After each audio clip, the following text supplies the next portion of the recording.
The following film is a short introduction into the world of edema.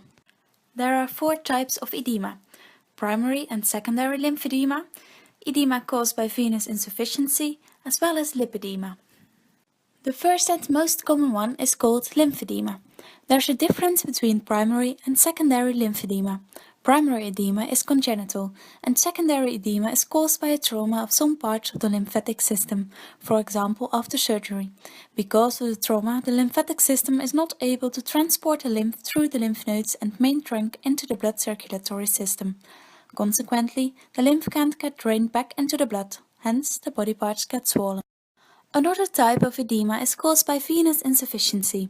The veins, especially the valves of the veins, do not function the way they're supposed to. This results in a high pressure in the veins and therefore the lymph gets pressed out of the veins.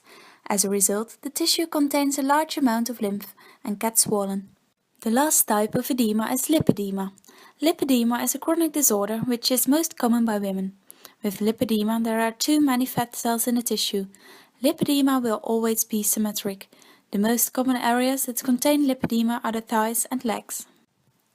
One of the most important treatments of edema is called complex decongestive therapy. This therapy consists of bandaging, manual lymphatic drainage, and compression garments.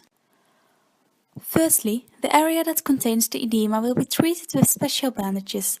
Because of the pressure, the fluid will be drained to parts of the body that can process it. A few times a week, the bandages have to be changed. In addition, the area that contains the edema will become thinner after some time. In combination with the bandaging, the skin therapist can choose for another therapy. This is called manual lymphatic drainage, or MLD. MLD is a massage method that supports the function of the lymphatic system. It's an important part of treating lymphedema. MLD stimulates the lymphatic circulation with slow, circular and careful pumping massage movements of the hand and the thumb. By the increase and decrease of the pressure during lymphatic drainage, the lymphatic capillaries will be filled.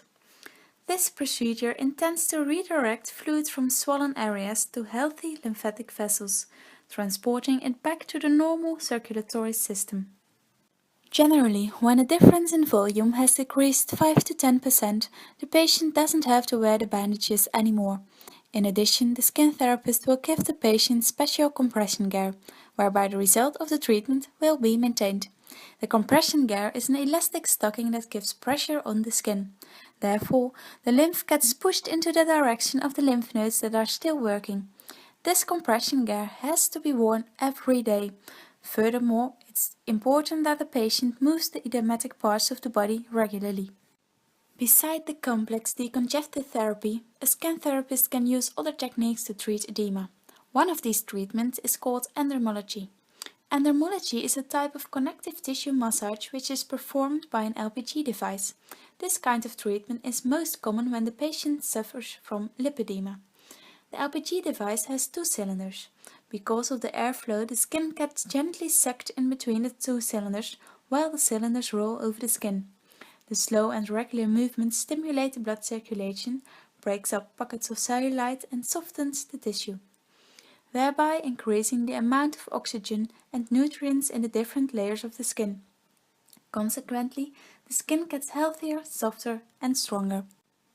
Another way to reduce the lymphedema is the use of lymph taping in addition to the treatment of lymphedema. Tape is used to drain the parts of the body that contain the lymphedema.